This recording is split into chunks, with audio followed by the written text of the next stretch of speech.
પાટણની ગાયત્રી મંદિર વિસ્તારમાં આવેલી પ્રેરણા બાલ મંદિર, પ્રેરણા મંદિર પ્રાથમિક શાળા તથા શ્રી NB પટેલ પ્રેરણા મંદિર માધ્યમિક શાળા પાટણ ખાતે આજે રક્ષાબંધનની પર્વની ઉજવણી કરવામાં આવી હતી।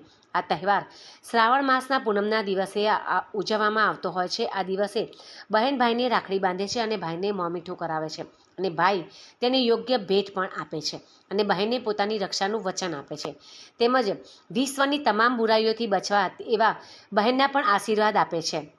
આ તહેવાર ભાઈ બહેનના અતૂટ પ્રેમ અને સમર્પણનું પ્રતીક માનવામાં આવે છે।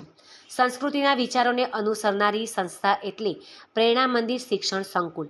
પાટણ ખાતે શુક્રવારના દિવસે રક્ષાબંધન પર્વની ધામધૂમપૂર્વક ઉજવણી કરવામાં આવી હતી, જેમાં બહેનોએ ભાઈને કુમકુમથી તિલક કરીને હાથમાં રાખડી બાંધી હતી અને ભાઈઓએ યોગ્ય ગિફ્ટ પણ આપી હતી। શાળાના સંચાલકશ્રી, ટ્રસ્ટીશ્રી અને આચાર્યશ્રી તેમજ સ્ટાફ મિત્રો ભાઈ બહેનોને મોં મીઠું કરાવ્યું હતું। આ પાવન પર્વના અનુસંધાને વાર્તાના માધ્યમથી વિદ્યાર્થીઓને રક્ષાબંધનનું શું મહત્વ છે તે સમજાવેલ। આ શાળાના 511 જેટલા વિદ્યાર્થીઓએ તેમજ ભાઈ બહેનોએ રક્ષા માટે પ્રાર્થના કરી રક્ષાબંધન પર્વની ઉજવણી કરી હતી।